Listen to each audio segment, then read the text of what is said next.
Willie Farrell is different than most comics. Instead of the usual club after club, you can find him also take his humor to corporate events. Businesses, big or small, have used Farrell to pick up the energy and lower the stress of their business. So, when he stops in Omaha, you know you're going to get a different comic experience. Hey everybody, Dustin Dales here. I'm hanging out with Willie Farrell. He's going to be headlining the Funny Bone Friday night, Saturday night, and it's also got a show on Sunday. Yes. I want to thank him for joining me. How you doing, buddy? Good to have you here. Good to have you here in this little 8x4 room. We keep it tight and we're in a phone booth, which dates me right there because you young kids, a phone booth is a phone you used to have to use before you had a cell phone. So look that up. Google that. Yeah, exactly. So now, unlike a lot of unlike the majority of the comics that come through, you're more of a corporate comic. Yeah, right? well, I've been doing it for years. Yeah, I'm an old man. I mean, I'm going to be 60 coming up, and I've been doing this for over 30 years. And I did the whole thing. I used to work the clubs a lot, and but as I gotten older, I found that the corporate seemed to be more my niche. I still do cruise ships. I still do Vegas. I still do Atlantic City, and I love doing the Funny Bone here. It's one of my favorite clubs. But yeah, I'm not one of those comics that you'll see out week by week at a comedy club. Yeah. Now, how does it differ when you're performing in front of a comedy club crowd versus a corporate crowd? Is there a difference? Yeah, a lot. It's definitely got to watch your P's and Q's. You got to. I mean, there's a little. I mean, here anything goes. And I'm not by any means an R-rated comic, but you know, an F-bomb will drop every once in a while here. That you you can't do it there. You have to really watch what you say. But I like doing both of them. I mean, it's a change of pace. I enjoy both. Yeah. Do you intertwine your material from there to here? Yeah, for the people that don't know me, I don't know how, if you would call me, I'm kind of like an improv stand-up. I mean, okay. I get on stage, it's kind of a Don Rickles thing. I got material, but if I get into the crowd and I find some people that are interesting, it just turns into a big conversation with everybody, and it's a lot of improv. Do you like to do that a lot on your That's I enjoy it more and more, and I think it's because I'm old and I can't remember my material anyway, so it's. Yeah, I'm just grabbing the straw sometimes, but yeah, I do. It can't be easy though. Sometimes you gotta. I'm sure sometimes you get those responses that you're just not expecting, and you Crickets? have no idea where to go. Yeah. Then that's when you go back into the material. I mean, if you're talking to somebody who doesn't go well, then you go back into the material. A couple times I've made mistakes. I've called women guys because they look like guys. Made fun of a guy one time in the front row, and he said he was on disability, and I said why, and I looked down, and his entire leg was gone, and I don't know how I didn't see that, and. Yeah, so I've had some blunders, but you know, it all makes for most of the time good comedy. Mm-hmm. Yeah. How long have you been doing this now? Over 30 years. How old are you? How old am I? I'm 26, so holy a little bit longer cow! than I've been on. Yeah. All right. Where were you born? Right here in Omaha, Nebraska. Oh well, okay. I was playing back here back then. Oh yeah? Yeah. When was do you remember your first time in Omaha or Nebraska? Let me think. It was well before there was the Funny Bone. There was like a Spaghetti Works back a long time ago down at the market area. But yeah, I started here in the Funny Bone. Whenever it started here in Omaha, I was here. So I think it was probably 1990, 1989, something like that. Oh wow! Yeah, 89. That's the year I was born. So. Well, there you were probably here the same night. Yeah. You know, I felt like. And you're an up and comer, and I'm just going towards the light. So getting ready to die. Anyway. So now you all those years, 30 years now, you find yourself more in Vegas now, right? Yeah, I try to. I mean, I like it there, and I'm married. I've been married over 20-some years, and I've got a daughter who's in her second year of college. Oh, nice. So we only have one child. I mean, I tried to, and I think that's why I got to the corporate more than doing the other stuff. Is I tried to make as much time as home with her, to follow her, and now that she's in college, she doesn't seem to have time for me anymore. So now I can go do what I want, but.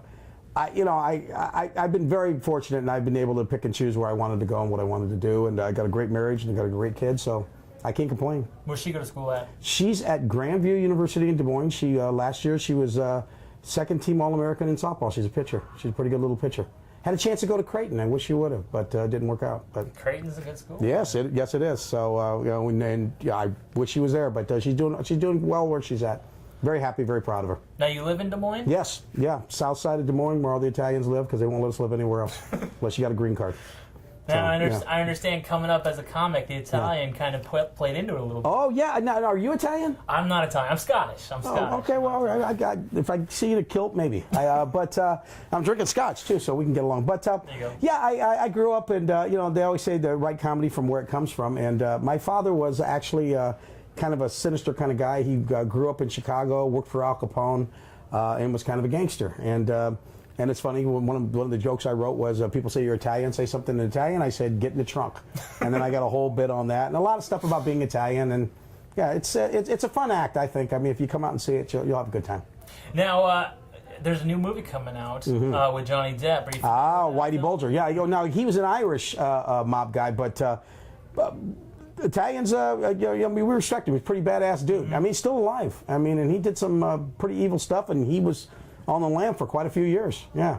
So, and Johnny Depp looks like he's good. Johnny Depp's good in anything he does. So, I'm going to definitely go see it. Yeah. Now, do you get a lot of admiration for old mobster films? Like, do you watch them? Yeah. I mean, every Italian kid in the world. I mean, you ask any Italian kid worth his salt. If you ask him what his favorite movies are, it's Godfather 1, Godfather 2. We don't like Godfather 3. And then you got Goodfellas, then you got Casino, and then, Scarface is actually about Puerto Ricans and Cubans, but we like that too. But, I love all the good mob movies. Yeah. Do you have a favorite, personally, other than Godfather? Godfather 1, Godfather 2, like Casino, I like Goodfellas. I'm going to try to see if I can find one that no one knew. There was a movie called The Gambler with James Caan back in the 80s. That was a good movie and had some mob guys in it. Oh, they remade it with somebody. I don't know who they remade it. But if you ever see The Gambler with James Caan. Oh, The Gambler. Is that the one they remade with Mark Wahlberg? Yes, yeah. Okay. But go see it with James Caan. I've seen the Mark Wahlberg. I didn't realize that was James Caan was fantastic. Did you see the Mark Wahlberg? Oh, yeah. I like that too. The same thing? Yeah. But the James Caan one was better. Oh, yeah. Yeah, so, yeah. Rent it. Any other good movies out there lately you've been checking out? Lately I haven't. Nah, not really. I'm one of those. I've got a friend. Being Italian, I got a friend that kind of gets Lips movies for me, so I don't have to go to the theaters. But we'll keep that a secret. Keep that on the down low. Yeah, gotcha. Exactly. Yeah. So you in Vegas most of the time? Do you live out there as well? No. I just go out there and I play. I've got a couple clubs I do, and I do some corporate stuff out there, and. I try to go. I mean, if I can get out there 6-8 weeks now a year, I like it. The club I used to do all the time, the Riviera, actually, they closed it down. So really? I'm looking for a new club in Vegas. So if anybody out there in Omaha runs a club in Vegas, let me know. Yeah. I want to know that person too because I want to become friends. Yeah, exactly. One time I was in Vegas, I stayed at the Riviera. And I think that was about 4 years ago. I was probably out there. That was an old school place, man. That was back in the 50s. But it was a fun. They had a fun comedy room. It was like a 250 seater, and it was always full, and it was a good time. So I miss that, but I'll find something else. If some people are heading out to Vegas and they want to check out a good comedy club in Vegas, what were some recommendations? I would say Brad Garrett's place at the MGM Grand. Okay. The Laugh Factory into Tropicana, and of course the Improv at Harris. All three great clubs. Now, what's, in your opinion, if you're a comedy act and you're trying to get to the big stage, what is the big stage of comedy? Like, what is the epitome? God, I mean, that's hard to say. I mean, it takes all different forms. I mean, if you're a young act, I mean, the best thing you can do is, like they're doing here, the Clash of the Titans, be a young comic, get on stage here at the Funny Bone, and if you can get on their circuit, that's a great start, and that's where you want to be. So start here and work your way up, and then then of course there's all the improv clubs. There's the Laugh Factories. There's the Funny Bones. I mean, Funny Bone's a great club. I mean, if you can get in the Funny Bone circuit, you're doing okay for yourself. So tonight's Clash of the Comics. Yes. Young comics up and coming. New people that say they're trying to get into it. What advice would you give them as a veteran who does all the different stuff? Things have changed. I mean, I don't think that it's as simple as it was back when we were there. But any young comic, I would tell them, number one, write as much as you can. And when you get on stage, I mean, even though I don't do it personally, stick to your material. Try to flesh your stuff out. I mean, when you get to the point where I'm at, you can do what you want. But write as much as you can. Do your material. Get on stage anywhere you can. I mean, there's a lot of guys will do it, and they'll only get on stage if there's so many people in the audience. Oh, there's nobody here, I don't want to get up, or they only do shows where a bunch of comics are, and they only do it for their friends, kind of thing. So where you get that kind of like a false security because your buddy's going to always laugh at that one joke. So you get up where you can and do it as much as you can. And as far as writing clean or dirty, I don't care personally. I mean, if you want to do TV, you should write clean. If all you want to do is to work the clubs, you write to your strongest point, right to what you know. Now, how long did it take you to become a professional comedian? To only it didn't take long. I mean, I came up in the '80s, and I mean, back then you could throw a stick anywhere and you hit a comedy club. I mean, there were comedy clubs there really were. Mm-hmm. And so I mean, what I actually did is I went out and did an open mic, did real well, moved out to LA, did the Improv, did the Comedy Store, was out there for about a year and a half. Mother had some problems, came back home, family thing, got back into my uncle owned a beer distributorship, got doing that for about 2 or 3 years. And then I would watch TV and see all these guys that I knew out in LA were all working. I thought, I'm going to get back into it. Went down to Kansas City where there was a club called Stanford & Sons at the Westport. Got up on stage there, and one of my first big gigs was working with Sinbad. He was the middle. He was the middle act. Wow. Sinbad was the middle act. To just show you, and I was the MC. And then I just kept doing it from there, and never really stopped since then. I mean, that's how I've been paying my rent for 30 years. But yeah, I mean, nowadays, I mean, I think it's tougher than it was back then. I mean, I know the money really hasn't gone up in 30 years, to be honest. So it's a tough thing. I mean, if you want it bad, you know. And with the young guys, I would tell them, as much as you can move around, move around. I mean, Omaha's a great market, but if you can go to Des Moines and see a different crowd, go there. If you can go to Kansas City, if you can go to Minneapolis, you know, that's what I would say. Now, getting out of the comedy talk. Sure. You're a Cubs fan. Yeah, Cubs and Yankees. Cubs and Yankees. Yes. How's the season going? The Yankees actually are surprising. They weren't supposed to have this good a season, and they were only like 1.5 out from the Blue Jays, so I'm surprised with them. Cubs, actually, from what I remember, they were going to be good. Next year was supposed to be. That's when, and I think they've surprised everybody. What they did to the Cardinals, they should have won that third game, but the great young bunch of ball players. That Arrieta's pitching tonight, as a matter of fact, he's good.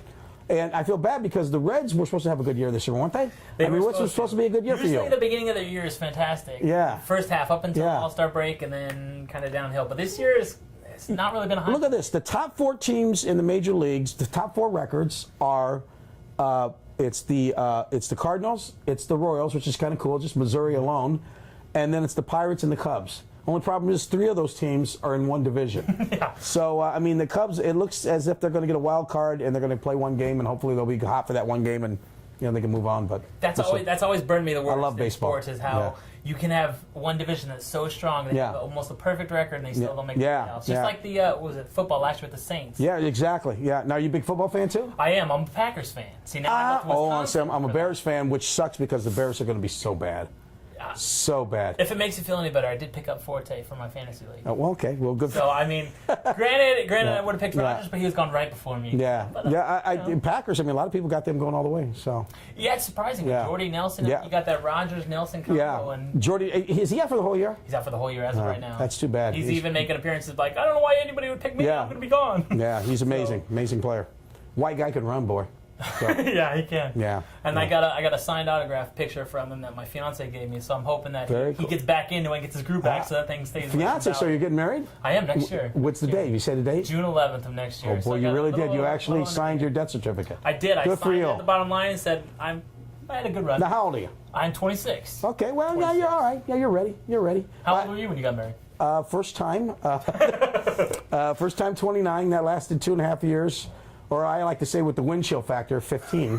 But and then I got married again at 39. My lovely bride's 10 years younger than me, and been married over 20 years, and I couldn't be happier. Well, good. Marriage is a good thing. Hopefully, I get a good run like you got. You betcha. Yeah. So you have to show me what your old lady looks like, and we'll see. All right. I'll show you. See if it's a good deal or not. All right. You let me know.